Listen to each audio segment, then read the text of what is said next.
was when the news finally broke of the deal. And guys, we talk about the fact that he's a big name player, he's proven in the Premier League and all that, but I suppose one of the very good points to bring up about Lukaku is he was superb for Everton last season, scoring goals against the smaller clubs as well as the bigger clubs in the Premier League. And perhaps we didn't do so well against the smaller clubs last season, which is where things need to perhaps improve a bit in terms of goals. He will put them chances away, but we also need him in the big games. And now he's in a bigger club. Again, I said it, I think it's the fifth time I'm saying, surrounded by better players. It makes you improve, it makes you step your game up. We're going to be in control most of the part of the games, especially at Old Trafford, and the chances will appear.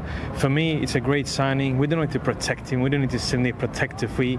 That's the way, unfortunately, today's market is. But you know you're going to get goals with Romelu Lukaku. And look at his age. It feels like he's been playing for 15 years, Mikel, and he's still just turned 24. So for me, great addition, especially coming for the first training day, being with the team, being one of his closest friends, Paul Pogba. It makes you blend in, melt in into the group much easier, and it helps. Indeed, and we'll actually hear Paul Pogba interviewing Romelu Lukaku a little bit later on MUTV. You certainly don't want to miss that. What language?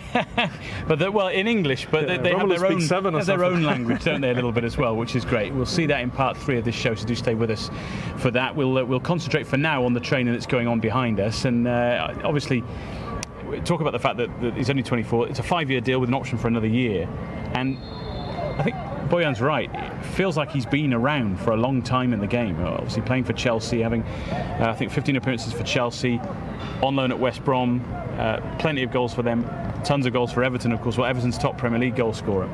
Yeah, he was lacking opportunities to play at Chelsea. That's why the move to Everton made sense.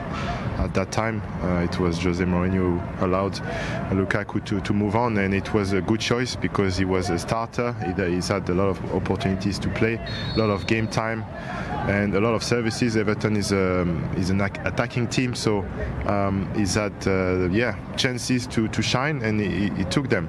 So in terms of goal ratio, I think he's proved what he's capable of. Now it's in big games and high pressure games in Champions League where that's going to be a step higher, another test for him. But I think when you're international playing for Belgium, there is nothing that's going to stop you, and surely the pressure is a bit higher, but he's used to it. So I'm confident for Remo to deliver on the big stage.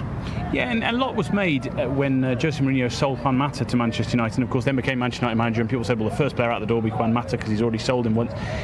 That's obviously not happened because he's still here.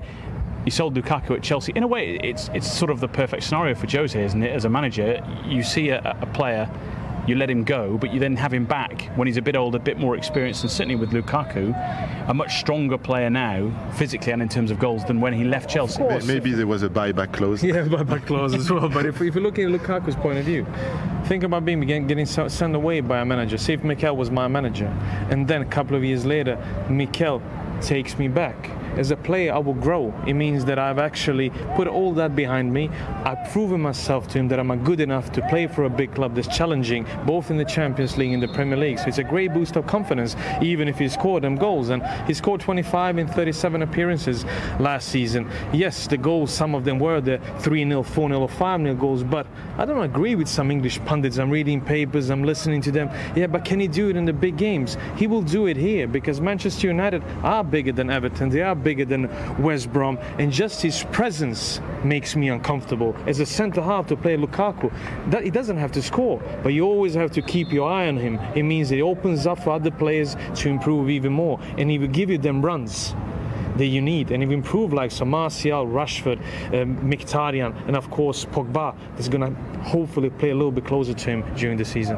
He is obviously going to be expected to score goals. We know he can do from his time in the Premier League so far. When we talk about goals generally, do we need to see more players sort of stepping up and scoring goals? Last season we had Zlatan obviously bagging an awful lot for United, but now obviously with Wayne leaving the club, Zlatan injured at the moment, and obviously at the moment not a part of the Manchester United plan for the future. Who knows what might happen for him.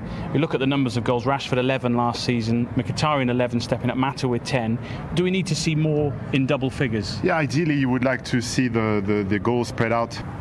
First match, yeah, Romero doesn't play. Really? Play David 45. Yeah. And the kid 45. Yeah. Second match, David doesn't play. play the kid 45 and Romero 45. Okay. And third match against Man City, doesn't play Joel and play David 45 and Romero 45. Thank you. You heard it. You heard it here first. You heard it here first. Gaffer, any room for Paddy? I need to see Paddy in the track. Yeah. He wants to see you on the track, Paddy. You've got a chance, Paddy. You've got a chance.